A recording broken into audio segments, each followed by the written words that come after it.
Hello students, welcome to food nutrition and dietetics channel. Last video में हमने chapter 2 cover किया था, unit 1 का। आज हम स्टार्ट करेंगे chapter 3, that is nutrients.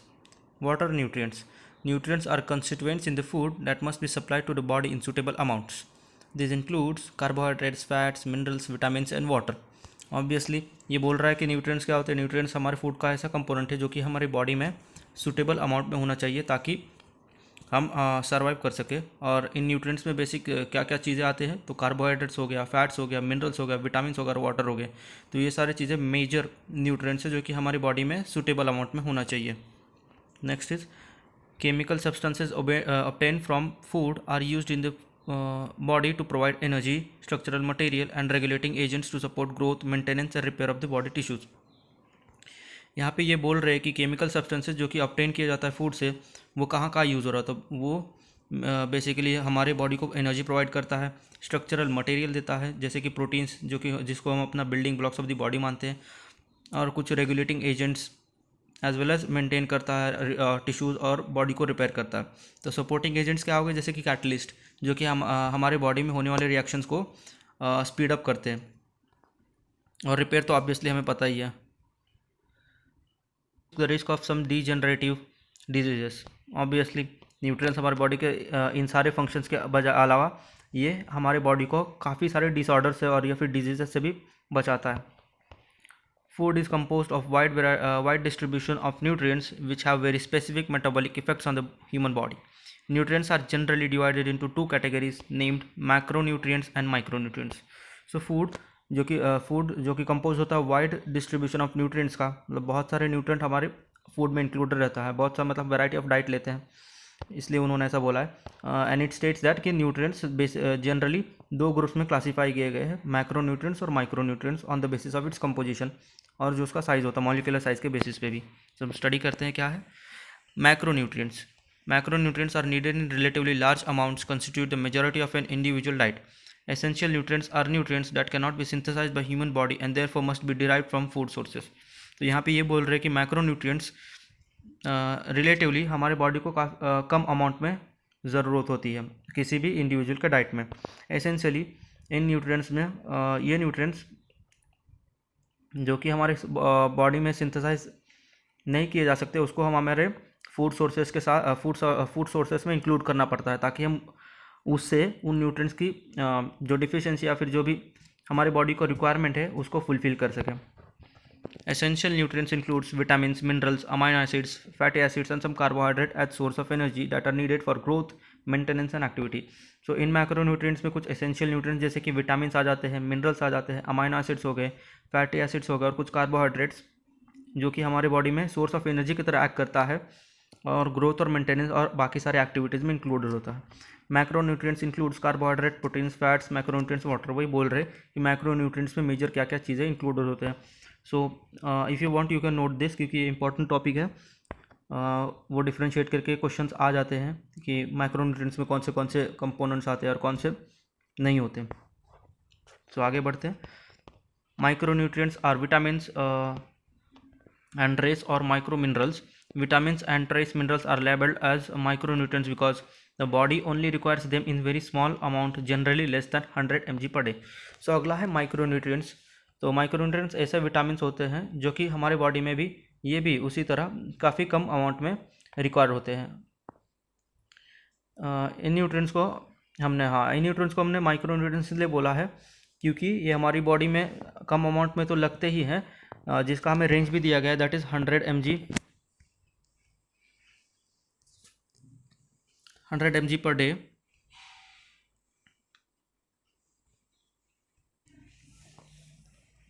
They have preventive and therapeutic role in our diet and don't provide any energy.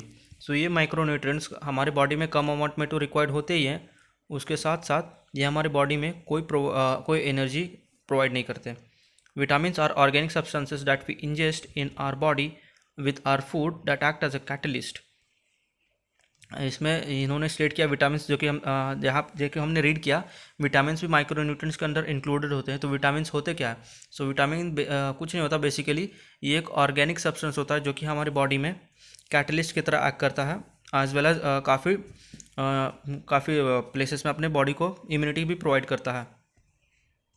Next is trace minerals. Trace minerals are inorganic that once ingested play a role in variety of metabolic processes and contribute to the synthesis of such elements such as glycogen, proteins and fats. तो trace minerals भी micronutrients के अंदर included होते हैं जो कि काफ़ी variety of roles play करते हैं हमारे मेटाबॉलिक प्रोसेसेस में। जैसे कि ये कंट्रीब्यूट करते हैं ग्लाइकोजन, प्रोटीन्स और फैट्स के सिंथेसिस में। तो ग्लाइकोजन क्या है? Glycogen is nothing but stored form of glucose जो कि ह्यूमन या फिर एनिमल टिश्यूज़ में स्टोर्ड रहता है। Okay, so you should note if you need. Basically आपको ये डाटा नोट कर लेना कि माइक्रोन्यूट्रिएंट्स का कितनी क्वांटिटी रहती है। तो that is 100 mg per day. So will move forward. There are 6 essential nutrients that the body needs to function properly. Nutrients are compounds in food essential to life and health, providing us energy. The building blocks of repair and growth are and substances necessary to regulate chemical processes. इसके बाद ये बोल रहे हैं बोल रहे हैं कि न्यूट्रिएंट्स को 6 एसेंशियल कैटेगरीज में क्लासीफाई किया गया है ऑन द बेसिस ऑफ उसके हमारा लाइफ में एसेंशियली उसके मतलब उसका प्रोसेस क्या, मतलब वो किस चीज़ में इन्वॉल्व है। वो एनर्जी प्रोवाइड कर रहा है, बिल्डिंग ब्लॉक्स को ट्रैक कर रहा है, रिपेयर कर रहा है। इन सारे प्रोसेसेस के बेसिस पे हमने इनको 6 ग्रुप्स में क्लासीफाई किया गया, जो कि हम देखेंगे। The major 6 groups are proteins, body building foods. Function, what are the functions of protein? So functions है first maintenance and growth. They need the need of protein for to maintain and repair the old tissue continues throughout life. तो यहाँ पे state किया गया कि protein का function क्या है। तो प्रोटीन ऑब्वियसली वी नो कि proteins are nothing but building blocks of our body. So ये इन्वॉल्व होते हैं मेंटेनेंस में, रिपेयर में ओल्ड टिश्यूज़ के हमारे पूरी लाइफ में। जो भी टिश्यू डीजनरेट हो रहा है, डैमेज हो रहा है, उसके रिप्लेसमेंट में ये इन्वॉल्व होते हैं। ओके, दूसरा फंक्शन है regulation of body processes. First nucleoprotein contains the blueprint of synthesis of all the body proteins. Second, catalytic proteins, enzymes that facilitate each step of digestion and absorption. Third है अपना hormonal proteins, set or release the brakes that control metabolic processes. Fourth is immune proteins, maintains the body resistances to diseases. Next अपना है contractible proteins that regulate muscle contraction.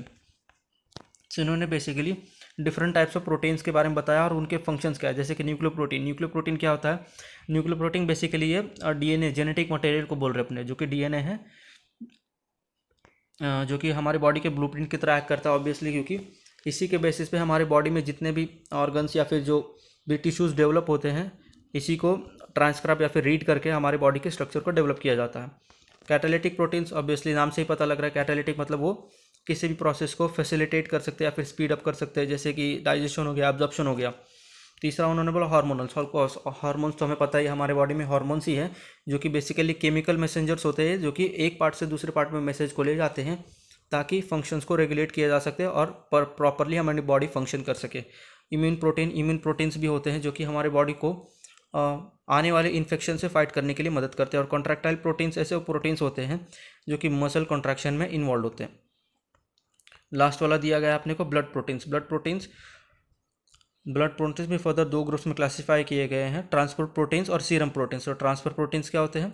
Transfer proteins ferry nutrients to the tissues, example haemoglobin, lipoproteins, transferrin, retinol building proteins. अच्छा, तो transfer proteins में haemoglobin आ गया। Haemoglobin obviously हमको पता है हीमोग्लोबिन क्या होता है। They are nothing but oxygen carrying bodies, जो कि हमारे लंग से होते हुए सारे बॉडी में ऑक्सीजन को ट्रांसपोर्ट करता है। और सीरम प्रोटीन्स क्या है? Serum albumin regulates osmotic pressure and maintains the body fluid balance. हाँ, तो सीरम प्रोटीन्स जैसे कि एल्ब्यूमिन हो गया, जो कि हमारे बॉडी में ऑस्मोटिक प्रेशर को मेंटेन रखता है और फ्लूइड बैलेंस मेंटेन करके रहता है। अगर आपने थोड़ा बहुत भी सेल के बारे में पढ़ा होगा तो आपको पता होगा कि एल्ब्यूमिन को क्या फंक्शंस होते हैं और कैसे रेगुलेट करता है हमारे फ्लूइड बैलेंस में। ऑस्मोसिस के बेसिस पे ये फंक्शन करता है। इफ़ यू वांट तो आप कमेंट्स में बता सकते हैं, तो मैं इस चीज़ के बारे में आपको डिटेल में बता दूंगा।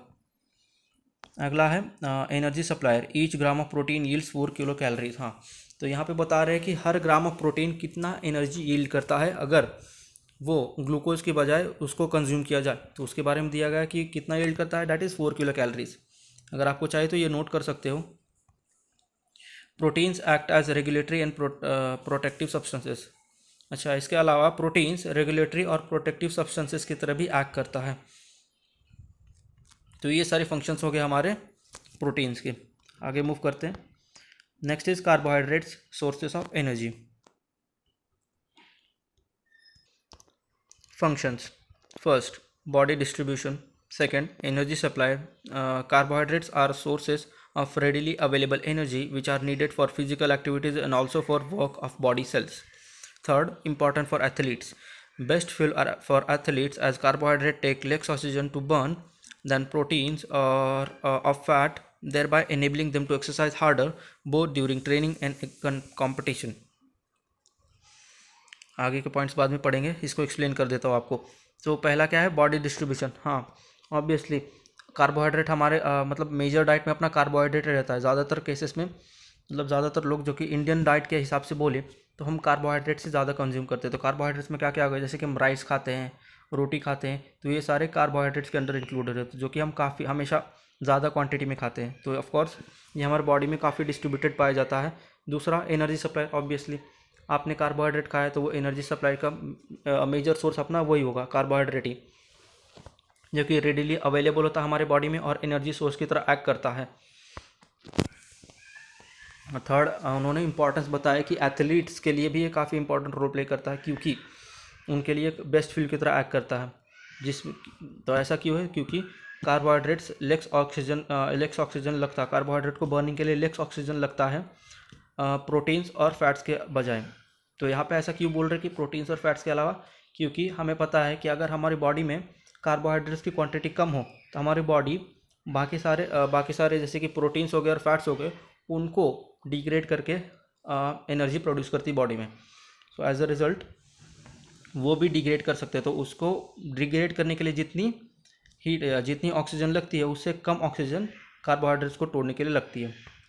आई होप आप समझ रहे होंगे यहाँ पे क्या बोल रहे हैं कि 3 ग्रुप्स है, 3 चीज़ें क्या है, कार्बोहाइड्रेट्स, प्रोटीन्स और फैट्स। ये तीनों एनर्जी सोर्स की तरह एक्ट कर सकते हैं डिपेंडिंग ऑन द सिचुएशन। जैसे कि कार्बोहाइड्रेट तो अपना फर्स्ट प्रेफरेंस होता है, वो अवेलेबल है तो उसको फ्यूल की तरह एक्ट किया जाएगा, उसको एनर्जी सोर्स के लिए यूज़ किया जाएगा। अगर वो अवेलेबल नहीं है तो उसके बाद हम प्रोटीन्स और फैट्स पे शिफ्ट होते हैं। और यहाँ पे ये बोल रहे हैं कि कार्बोहाइड्रेट को बर्निंग के लिए लेस ऑक्सीजन लगता है एज़ कम्पेयर टू प्रोटीन्स और फैट्स। तो इससे हमें ये पता लगता है कि carbohydrate is the best fuel. तो ऑब्वियसली उन्होंने जनरल पॉइंट्स बोले आगे कि ये ट्रेनिंग और कंपटीशन दोनों के दौरान उनको हेल्प करता है। नेक्स्ट है proteins pairing actions. The body will use carbohydrates preferentially as a source of energy when it is adequately supplied in the diet, thus sparing proteins for tissue building. Regulation of fat metabolism. Some carbohydrates are necessary in diet so that the oxidation of fats can so be processed normally. When carbohydrate is severely restricted in the diet, fats will be metabolized faster than the body can take care of immediate products, the accumulation of which leads to dehydration, loss of body sodium, and ketosis. Role of gastrointestinal functions. Lactose promotes the growth of desirable bacteria, some of which are useful in the synthesis of B complex vitamins. It also enhances the absorption of calcium. Dietary fiber seal no nutrients to the body but aids in preventing constipation and several other functions. So आगे ये बोल रहे हैं कि proteins fairing functions भी perform करता है। जैसा कि मैंने पहले बोला कि हमारा फर्स्ट प्रेफर्ड जो एनर्जी सोर्स की तरह करने वाली बायोमोलिक्यूल है वो कौन सा है, कार्बोहाइड्रेट है, जो कि एनर्जी सोर्स की तरह यूज़ किया जाता है। अगर वो अवेलेबल नहीं रहा तो फैट मेटाबॉलिज्म कहा जाता है, जो कि 5th पॉइंट में हमें बताया गया है। बट उसके बाद इन्होंने इनके बारे में हम डीमेरिट्स भी बताया कि इससे क्या इफेक्ट पड़ सकता है हमारे बॉडी पे। अगर कार्बोहाइड्रेट सीवियरली रिस्ट्रिक्ट किया गया है किसी के डाइट में तो फैट मेटाबोलाइज होने लगता है, जिसके कारण हमारे बॉडी में dehydration, loss of body sodium और कीटोसिस जैसे चीज़ें फेस करने लगते हैं, क्योंकि लॉस ऑफ सोडियम हो गया और कीटोसिस जैसे चीज़ों को फेस करने लगते हैं पीपल। आई होप आप समझ रहे होगे कि यहाँ पे क्या बोलने की कोशिश की जा रही है। काफ़ी बेसिक सा पॉइंट है, अगर आप फिर से सुनोगे तो वीडियो को पीछे करके आप फिर से सुन सकते हो कि मैंने क्या बोला है। गैस्ट्रोइंटेस्टाइनल ट्रैक्ट में भी काफ़ी इसका इंपॉर्टेंट फंक्शन होता है, क्योंकि ये इन्वॉल्व होते हैं synthesis of B complex vitamin, synthesis of B complex vitamin के भी सिंथेसिस में ये इन्वॉल्व होते हैं और ये एनहांस करता है हमारे अब्जॉर्प्शन ऑफ कैल्शियम का। ये काफ़ी इंपॉर्टेंट पॉइंट दिया गया है, आपको नोट करना चाहिए। इसके बाद इन्होंने बताया कि डाइटरी फाइबर्स, हाँ डाइटरी फाइबर्स हमको पता है फाइबर्स किस लिए हमारे डाइट में होते हैं। ये हमारे जो बॉवेल मूवमेंट है उसको प्रॉपर करता है, एज वेल एज प्रिवेंट करता है कॉन्स्टिपेशन को और बहुत सारे डिसऑर्डर्स जो कि उसके रिलेटेड होते हैं। तो आगे मूव करते हैं। आगे अपना fats and oils functions. First, body consumption. All body cells contain some fats. Ideal body consumption of female is 20 to 25%. Body fats and males in 16 to 19%. With aging, the proportion of fat in the body generally increases and that of the protoplasmic tissue decreases. Second is energy store. Primary function of fat is to supply energy. Each gram of fat is equal to 9 kilocalories. The high density and low solubility of fat makes them an ideal form in which they store energy. Third is satiety function. Fat reduces gastric motility and remains in the stomach for a longer period, thereby delaying hunger sensation and so have high satiety value. So ये 3 points को पहले मैं आपको explain करता हूँ। तो first point क्या बोल रहा है, बॉडी कंजम्पशन। तो हमारी बॉडी में फ़ैट कंजम्पशन के क्वांटिटी को on the basis of gender हमने डिवाइड कर दिया। ये आइडियल, ये फैट का आइडियल कंजम्पशन फीमेल्स के केस में 20 to 25% होना चाहिए, वेयर एज मेल्स के केस में 16 to 19% होना चाहिए। और ये एज के हिसाब से और ये एज के हिसाब से अल्टर भी किया जाता है, क्योंकि विथ इंक्रीजिंग एज हमारी डाइजेशन की कैपेसिटी रिड्यूस होती जाती है, इसलिए वो जो ओल्डर इंडिविजुअल्स होते हैं उनमें फ़ैट का क्वांटिटी उनके डाइट में कम होना चाहिए। दूसरा पॉइंट दिया गया एनर्जी स्टोरेज में, ऑब्वियसली जो कि हमने ऊपर अभी पढ़ा कि अगर कार्बोहाइड्रेट डाइट में लो है तो फैट को as a source of energy use किया जाता है और हर एक ग्राम ऑफ फैट यील्ड करता है equal to 9 kilo calorie. 9 kilo calorie of energy yield करता है, ये भी आपको नोट कर लेना चाहिए। और फैट की यही हाई डेंसिटी और लो सोल्युबिलिटी के कारण ये एक आइडियल एनर्जी सोर्स की तरह एक्ट करता है। थर्ड था satisfactory function. Satisfactory function basically क्या होता है, the word satisfactory, satisfactory word का मतलब ही होता है दी फीलिंग ऑफ फुलनेस। मतलब जैसे कि हम फूड खा लेते हैं, मतलब हमारा डाइट ले लेते हैं तो उसके बाद हमको फुलनेस की एहसास होता है, मतलब हमें लगता है कि हाँ हमारा पेट भर गया, उसी फीलिंग को सैटिस्फैक्टरी कहा जाता है। तो उन्होंने क्या बोला है कि फ़ैट गैस्ट्रिक मोटिलिटी को रिड्यूस करता है और हमारे स्टमक में लॉन्गर पीरियड में होने के कारण हंगर को डिले करता है, एज वेल एज उसकी सैटिस्फैक्टरी वैल्यू काफ़ी ज़्यादा होती है, मतलब फीलिंग ऑफ फुलनेस उसके कारण हमें फील होता है। ऑब्वियसली आपने एक्सपीरियंस भी किया होगा, जब हम हाई ऑयली फूड्स वगैरह खा लेते तो हमें लगता है कि हमारा पेट भर गया और we have a sensation of fullness. So that's what satisfactory function mean. Fourth is palatability. Food lend palatability and flavor to diet.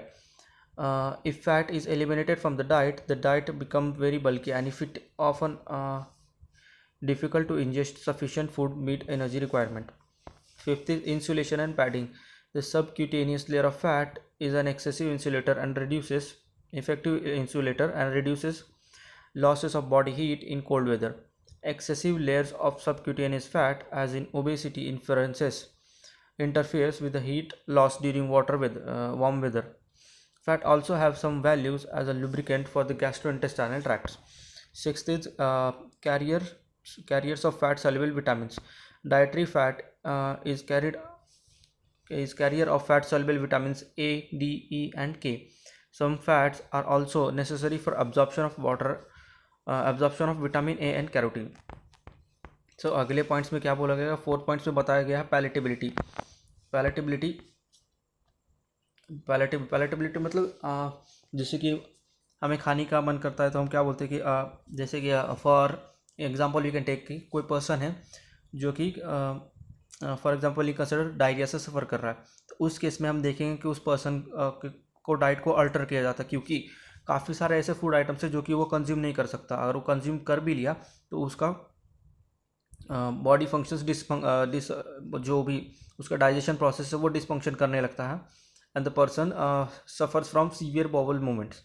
सो इसलिए हमको उसके पैलेटेबिलिटी मतलब उसके बॉडी के कंडीशन के हिसाब से डाइट को अल्टर करना रहता है। वही बोल रहे हैं पैलेटेबिलिटी क्या है, palatability fat lend palatability to flavour to diet. हाँ, फ्लैट क्या करता है, फैट किसी भी फूड को पैलेटाइन बनाता है। पैलेटाइन मतलब वी कैन से कि उस फूड को कंज्यूमेबल बनाता है किसी भी पर्सन के लिए उनके डाइट में।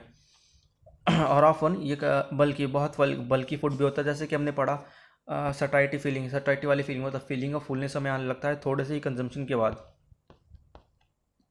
और इसकी एनर्जी वैल्यू भी काफ़ी ज़्यादा, हमने अभी देखा कि 9 किलो कैलोरीज तक का एनर्जी दे देता है हर एक ग्राम फैट, जो कि काफ़ी ह्यूज क्वांटिटी होती है। इंसुलेशन और पैडिंग, ऑब्वियसली इंसुलेशन और पैडिंग नाम से ही पता लग रहा है। इंसुलेशन, अगर हमारे हमें पता है कि हमारे स्किन के नीचे जो भी फैट के लेयर्स डिपोजिशन होते हैं वो हमारी बॉडी में कोल्ड वेदर से प्रिवेंट करते हैं, एज वेल एज एब्जॉर्बेंट की तरह भी एक्ट करता है। मान लो एब्जॉर्बेंट कैसे, तो एब्जॉर्बेंट जब हम किसी सरफेस पे गिर गए या फिर हमें कहीं भी चोट लगती है तो सबसे पहले शॉक फैट अब्जॉर्ब करता है ताकि वो शॉक अंदर तक ना पहुँचे। तो ये इंसुलेशन के साथ साथ हमें शॉक अब्जॉर्बिंग कैपेसिटी भी प्रोवाइड करता है। इसके साथ साथ उन्होंने इसको लुब्रिकेंट, हाँ ऑब्वियसली लुब्रिकेंट की तरह भी एक्ट करता है हमारे गैस्ट्रोइंटेस्टाइनल में। डाइजेशन तो होता है, उसके साथ क्या करता है वो फैट हमारे डाइजेशन प्रोसेस को स्मूथ कर देता है। और ज़्यादातर इन्होंने ये भी बोला कि यही फैट का लेयर अगर एक्सेस में हुआ तो उस कंडीशन में ओबेसिटी हो जाती है, जो कि हीट लॉस के लिए रिस्पॉन्सिबल हो जाता है वार्म वेदर्स के दौरान।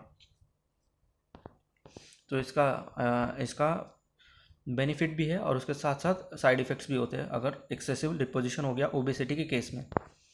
कैरियर ऑफ फैट फूड, हाँ तो अब हम बात करें कि ये 6 पॉइंट में हमें बताया गया कि फ़ैट हमारे बॉडी में किस फॉर्म में स्टोर करता है और कहाँ पे स्टोर होता है। तो बेसिकली फैट सोल्यूबल 4 विटामिन होते हैं, that is vitamin A, D, E and के। ये काफ़ी इंपॉर्टेंट पॉइंट है, कहीं ना कहीं घुमा के क्वेश्चन आ ही जाता है, तो आपको नोट कर लेना चाहिए कि कौन से फैट सोल्यूबल विटामिन है, कौन से vitamin A, D, E and के। और ये काफ़ी नेसेसरी रोल प्ले करते हैं एब्जॉर्प्शन ऑफ विटामिन ए और कैरोटीन के लिए। जैसे कि हमें पता है विटामिन ए मेजरली रिस्पॉन्सिबल होते हैं अपने आई साइट से रिलेटेड चीज़ों के लिए। सो ऑब्वियसली ये विटामिन हमारे डाइट में होना काफ़ी ज़रूरी होता है, जिसको फैसिलिटेट करता है अपना फैट सोल्यूबल विटामिन। तो क्योंकि फैट सोल्यूबल विटामिन है ए, इसलिए ये भी काफ़ी इंपॉर्टेंट रोल प्ले करता है अपने डाइट में, इसलिए फ़ैट की क्वांटिटी भी हमारे डाइट में काफ़ी सफिशिएंट अमाउंट में होना चाहिए। Next is vitamins. Vitamins are vital and essential for life and health. The vita part of the word vitamin means life. They regulate metabolism, help in growth and maintenance of our body, and protect against diseases. Vitamins are organic compounds present in minute quantity in food. Some of the vitamins are soluble in water while others are soluble in fat. They are classified into 2 categories: water soluble vitamins and fat soluble vitamins. Functions of both the types of vitamins are enlisted below. सब वही बात कर रहे हैं जो कि हम generally ऊपर बात की है उसी के बारे में इन्होंने डिटेल्ड वे अपने को विटामिन के बारे में बताया है कि विटामिन टर्म्स का से आया। तो वो बोल रहे कि जो विटामिन का पहला पार्ट है दैट इज़ वीटा, उसका मतलब होता है life. It is stating that vitamin क्या होते हैं, बेसिकली ऑर्गेनिक कंपाउंड्स है जो कि माइन्यूट क्वांटिटी हमारे फूड में होना चाहिए। वही सारे जनरल पॉइंट्स है जो कि हमने ऊपर पढ़ा, और इन्हीं विटामिन के फंक्शंस के बेसिस में हमने इसको डिफरेंट ग्रुप्स में क्लासीफाई किया गया है, जो कि हमें नीचे दिए गए टेबल्स में दिया गया है, जो कि हम देखेंगे। पहला है थायमिन, जिसको विटामिन B1 भी कहा जाता है। तो इसका फंक्शन क्या है, part of an enzyme needed for energy metabolism, important nerve functions. हाँ, तो विटामिन B1 जिसको थायमिन भी कहा जाता है, ये एक एंजाइम का पार्ट होता है जो कि एनर्जी मेटाबॉलिज्म के लिए रिक्वायर्ड होता है, और ये काफ़ी इंपॉर्टेंट नर्व फंक्शंस में भी इन्वॉल्व होते हैं। दूसरा है राइबोफ्लाविन, जिसको विटामिन B2 भी कहा जाता है, part of an enzyme needed for energy metabolism, important for normal vision and skin health. Riboflavin जिसको विटामिन B2 भी कहा जाता है, ये काफ़ी इंपॉर्टेंट पार्ट होता है ये काफ़ी इंपॉर्टेंट पार्ट बनाता है एंजाइम का, जो कि एनर्जी मेटाबॉलिज्म में हेल्प करता है। उसके साथ साथ ये काफ़ी इंपॉर्टेंट फंक्शन प्ले करता है अपने नॉर्मल विजन और स्किन हेल्थ के लिए।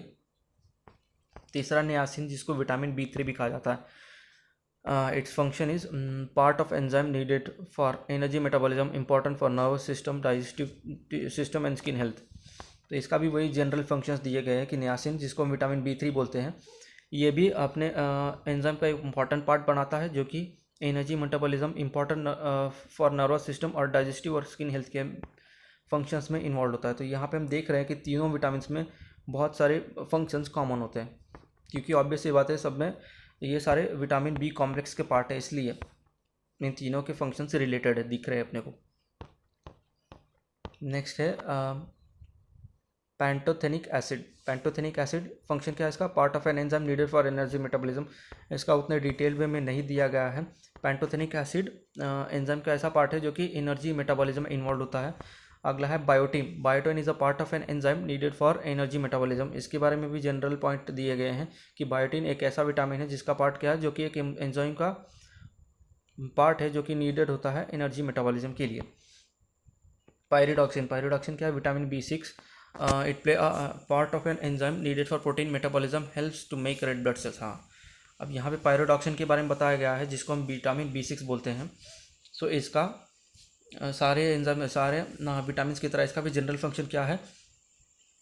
प्रोटीन्स का मेटाबॉलिज्म। सब में हमने केवल एनर्जी का मेटाबॉलिज्म देखा, पर इसमें इस विटामिन में हमें स्पेसिफाई किया गया है कि प्रोटीन्स के मेटाबॉलिज्म में इन्वॉल्व होता है पायरिडॉक्सिन, और इसके साथ साथ ये रेड ब्लड सेल्स के फॉर्मेशन में भी इन्वॉल्व होता है। Folic acid. Folic acid is part of an enzyme needed for making DNA and new sales, specially red blood cells. हाँ, फोलिक एसिड ये तो काफ़ी फेमिलियर नेम लग रहा होगा आपको, क्योंकि हमने प्रीवियस वीडियोस में भी इसके बारे में बात किया था। तो फोलिक एसिड ऐसा पार्ट है एंजाइम का जो कि रिक्वायर्ड होता है DNA, न्यू सेल्स और स्पेशली रेड ब्लड सेल्स के फॉर्मेशन के लिए। कोबलामिन, जिसको विटामिन B12 भी कहा जाता है, it is the part of an enzyme needed for making new cells, important to nerve function. हाँ, इसके बारे में वही बताया गया जनरल पॉइंट्स कि ये पार्ट ऑफ एंजाइम है जो कि नीडेड होता है न्यू सेल्स के फॉर्मेशन के लिए, एज वेल एज इंपॉर्टेंट होता है अपने नर्व फंक्शंस के लिए। एस्कॉर्बिक एसिड, जिसको विटामिन B बोलते हैं, ये तो क्वाइट ऑब्वियस क्वेश्चन है, ये आपको पता ही होना चाहिए कि विटामिन C को एस्कॉर्बिक एसिड भी कहा जाता है। इसका फंक्शन क्या है? एंटीऑक्सीडेंट या part of an enzyme needed for protein metabolism, important for immune system health and aids in iron absorption. So vitamin C antioxidant की तरह एक्ट करता है, और ये एक इम्पॉर्टेंट पार्ट बनाता है एंजाइम का, जो कि रिक्वायर्ड होता है प्रोटीन के मेटाबॉलिज्म के लिए। इसके साथ साथ ये काफ़ी इंपॉर्टेंट रोल प्ले करते हैं इम्यून सिस्टम के हेल्थ के लिए, और एड करते हैं आयरन के एब्जॉर्प्शन में। आपके लिए मैं क्वेश्चन दे रहा हूँ जो कि है which is the deficiency disorder which is cause due to vitamin C। आपको इसका आंसर कमेंट्स में करना है। ओके, सो आगे मूव करते हैं। Fat soluble vitamins. Fat soluble vitamins are stored in the body cells and are not excreted as easily as water soluble vitamins. They do not need to be consumed as often as water soluble vitamins, although adequate amount are needed. If you take too much of fat soluble vitamins, it will become toxic. अच्छा, तो यहाँ पे general, यहाँ पे हमें एक point बताया गया है कि फैट soluble विटामिन जो कि ऐसे विटामिन है जो कि फैट्स के अंदर स्टोर होते हैं, हमारे बॉडी सेल्स में प्रेजेंट फैट्स के अंदर स्टोर होते हैं, और ये इजीली एक्सक्रीट आउट नहीं होते, जैसे कि जनरली अपना वाटर सॉल्युबल न्यूट्रिएंट्स हो जाते हैं। इसलिए जो फैट सॉल्युबल विटामिन है, इनका कंजम्पशन एडिक्वेट अमाउंट में हमारे बॉडी में होना चाहिए। अगर हम इसका अगर लेस कंजम्पशन रहा इसका, तो ये डेफिशिएंसी डिसऑर्डर को लीड कर सकता है, और अगर इसका एक्सेस कंजम्पशन भी रहा तो ये काफ़ी टॉक्सिक इफेक्ट्स हमारे बॉडी पे डाल सकता है। As a result we need to take a proper adequate amount of fat soluble vitamins. आगे अपने को एक टेबल दिया गया है जिसमें फैट सॉल्युबल विटामिन्स के बारे में और उसके फंक्शंस के बारे में स्टेट किया गया है। तो vitamin A is needed for vision, healthy skin and mucous membranes, bone and tooth growth, immune system health। तो विटामिन ए ऑब्वियसली ये भी काफ़ी जनरल सा पॉइंट है, ये तो आपको पता ही होगा। विटामिन ए मेजरली उसका फंक्शन क्या है? वो प्रॉपर विजन के लिए रिक्वायर्ड होता है, हेल्दी स्किन, म्यूकस मेम्ब्रेन के फॉर्मेशन के लिए, बोन के लिए, टीथ के ग्रोथ के लिए, as well as immune system health में, ये सारी चीज़ों में विटामिन ए इन्वॉल्व होता है। As a result vitamin A भी काफ़ी इंपॉर्टेंट रोल प्ले कर रहा है हमारे बॉडी के फंक्शंस में। Vitamin D is needed for proper absorption of calcium store in bone. Obviously vitamin C आपको पता होगा, विटामिन सी कहाँ से ऑब्टेन किया जाता है? ये विटामिन सी हमारे बॉडी में सनलाइट के एक्सपोजर से हमारी बॉडी में विटामिन डी का सिंथेसिस होता है। तो इसका फंक्शन क्या है? ये नीडेड होते हैं proper absorption of calcium calcium के लिए, और स्टोर होते हैं बोन्स में। विटामिन ई, विटामिन ई एक एंटीऑक्सीडेंट है जो कि प्रोटेक्ट करता है सेल वॉल को। विटामिन के नीडेड होता है प्रॉपर ब्लड क्लॉटिंग के लिए। विटामिन के बारे में इंपॉर्टेंट दिया गया है कि ये रिक्वायर्ड होता है प्रॉपर ब्लड क्लॉटिंग के लिए, जो कि जनरली हमें याद नहीं रहता। तो आपको ये नोट कर लेना चाहिए कि विटामिन के किस लिए रिक्वायर्ड होता है। तो ये रिक्वायर्ड होता है प्रॉपर ब्लड क्लॉटिंग के लिए। ओके,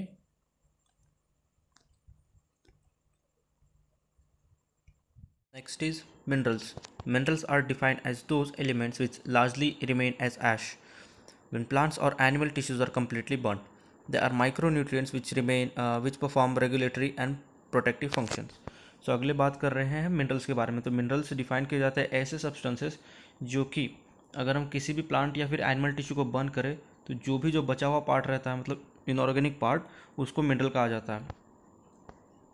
ये वो माइक्रो न्यूट्रिएंट्स होते हैं जो कि रेगुलेटरी और प्रोटेक्टिव फंक्शंस में इन्वॉल्व होते हैं। तो उनके फंक्शंस क्या है? Functions of the minerals found in the body that one listed below are required by our body in larger amount. अच्छा, तो कुछ कॉमन मिनरल्स जो कि हमारे बॉडी में लार्जर अमाउंट में रिक्वायर्ड होते हैं उसके फंक्शंस के बारे में नीचे स्टेट किया गया है, जो कि हम पढ़ेंगे। पहला है calcium. Calcium is required for formation of maintenance of skeleton and teeth, for normal contraction of muscles to make limbs move, for contraction of heart for its normal function, for nervous activity and for blood clotting.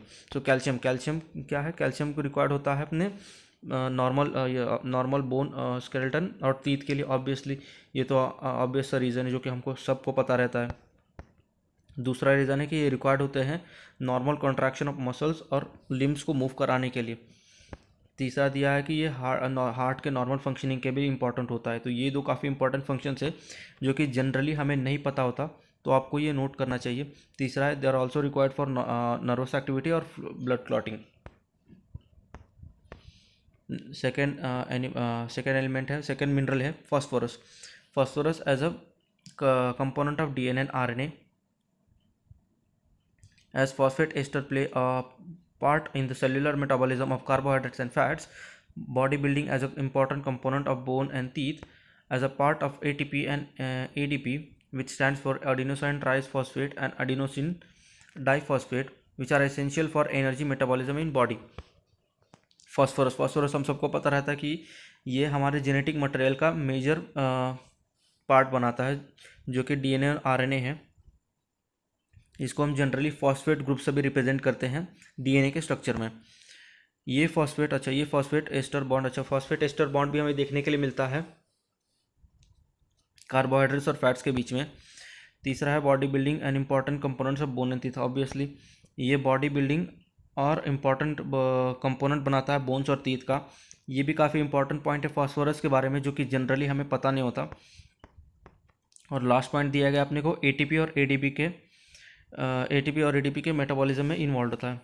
Obviously नाम से ही पता लग रहा है ATP मतलब अडेनोसिन triphosphate, नाम में ही phosphate आ रहा था, ऑफकोर्स इसमें भी फॉस्फेट इन्वॉल्व होगा।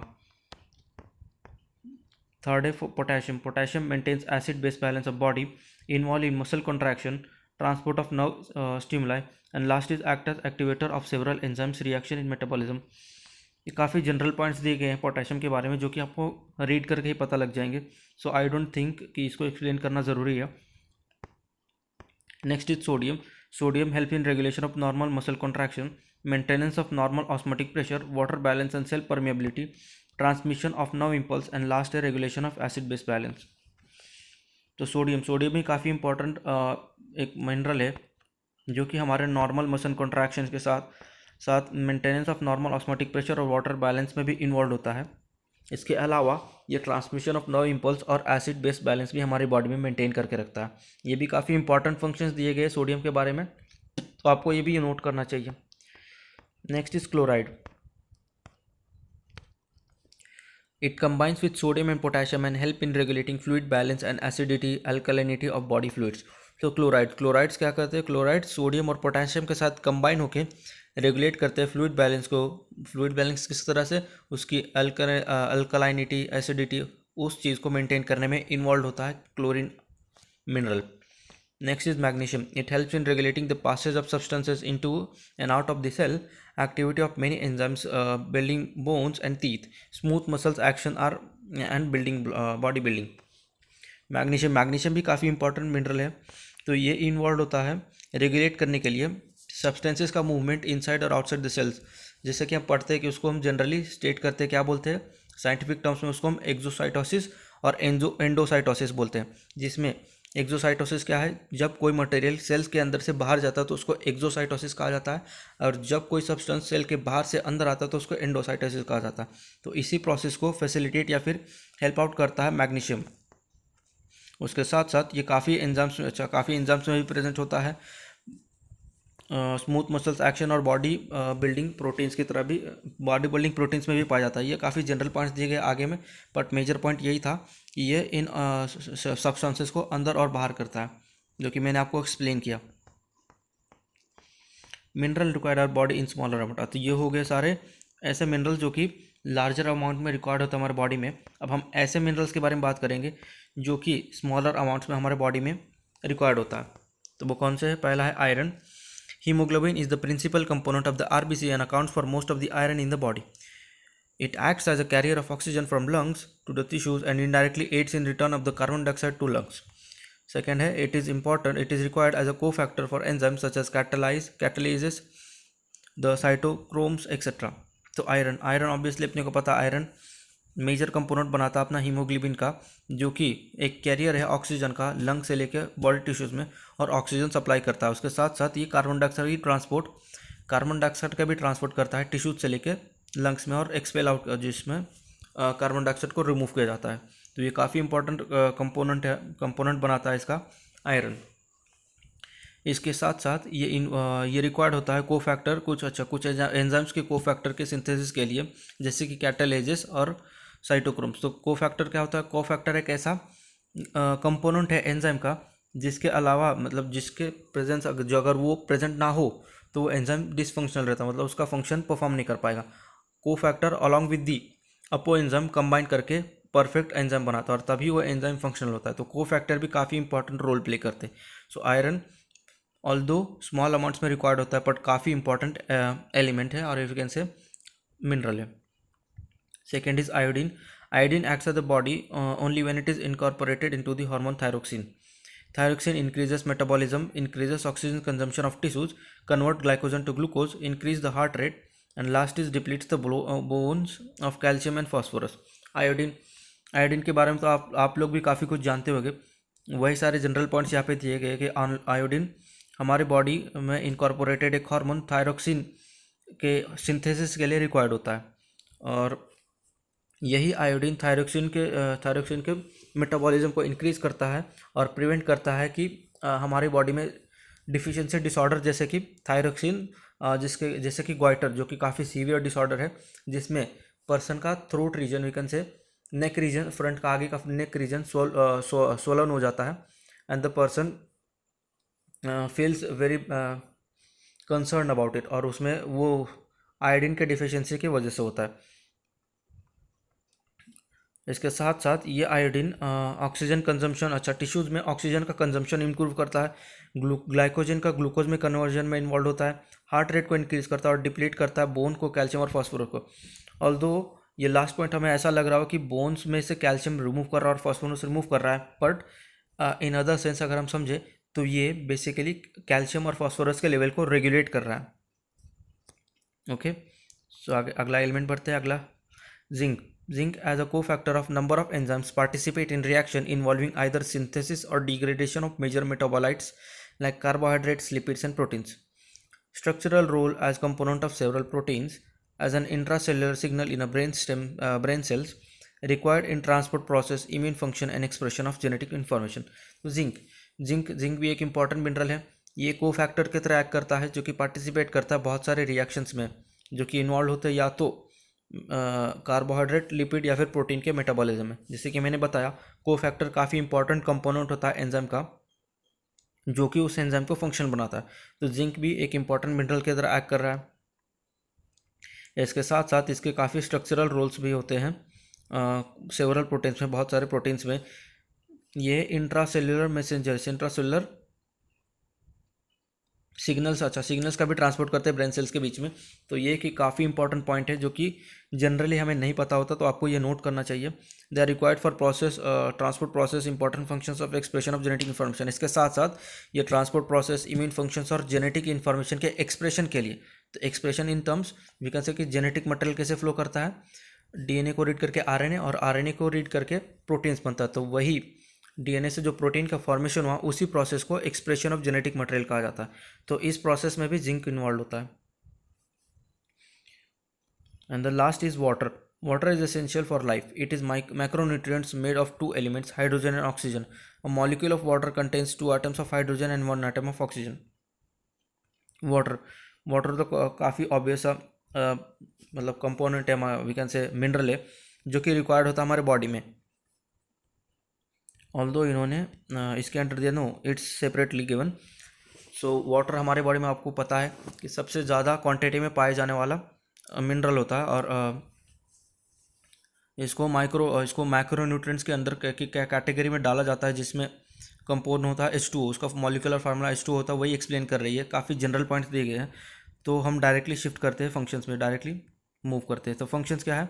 It helps create saliva, it regulates our body temperature, it protects your tissues, spinal cords and joints, it helps excrete waste through perspiration, urination and defecation, it helps in maximizing physical performance and it helps prevent constipation। तो ये भी काफ़ी general functions दिए गए हैं water के बारे में। तो ये क्या करता है? ये हेल्प करता है सलाइवा को क्रिएट करने के लिए, रेगुलेट करता है अपने बॉडी टेम्परेचर को, प्रोटेक्ट करता है टिश्यू, स्पाइनल कॉर्ड और जॉइंट्स को, एक्सक्रीट करता है वेस्ट पर्सपिरेशन, यूरिनेशन और डेफिकेशन द्वारा, मैक्सिमाइज करता है फिजिकल परफॉर्मेंस को और हेल्प करता है कॉन्स्टिपेशन को प्रिवेंट करने के लिए। काफ़ी जनरल पॉइंट्स दिए गए हैं, तो अगर आप ये नोट भी ना करें, बस एक बार देख के भी चले जाएं, तो आपको समझ आ जाएगा। आगे के जो भी पॉइंट्स आने वाले वो केवल उस न्यूट्रिएंट्स और उसके सोर्सेज के बारे में दिए गए हैं। तो बेसिकली ये टेबुलर फॉर्म में रिप्रेजेंट किया गया है, तो आई डोंट थिंक ये एक्सप्लेन करने की ज़रूरत है। मैं एक बार जस्ट आपको रीड आउट कर देता हूँ, बाद में जाके आप PDF से इसको नोट कर सकते हैं। ओके, तो चलिए स्टार्ट करते हैं। पहला न्यूट्रिएंट है कॉम्प्लेक्स कार्बोहाइड्रेट एंड फाइबर्स। इसके सोर्सेज क्या है? Whole meal bread, whole grain cereals, baked beans, pasta, potatoes, peas and other starchy vegetables. दूसरा है प्रोटीन्स। प्रोटीन्स के सोर्सेज क्या है? लीन मीट हो गया, चिकन है, fish, cheese, milk, egg, bread, nuts, legumes. तो आप देख सकते हैं कि काफ़ी जनरल पॉइंट्स दिए गए और ये हमको जनरली पता रहता है, बट ये टैबुलर फॉर्म में देने के कारण ये हमारे लिए काफ़ी ईजी हो जाता है जब हमको ये रिवाइज करना हो।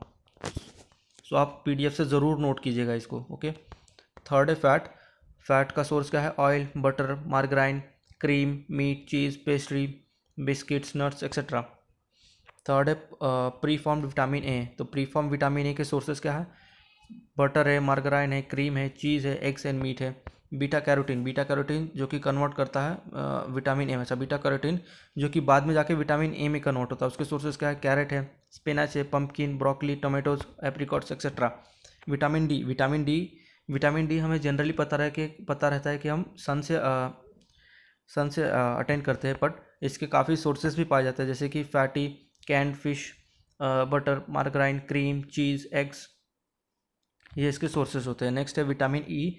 विटामिन ई के सोर्सेज क्या है? Polyunsaturated oils, polyunsaturated margarine, nuts, olive oil, fatty fish, small amounts of whole grain cereals and green vegetables. Vitamin K sources क्या है? Green vegetables, cheese, butter, pork, eggs etcetera, ये सारे vitamin K sources है। Next is thiamine.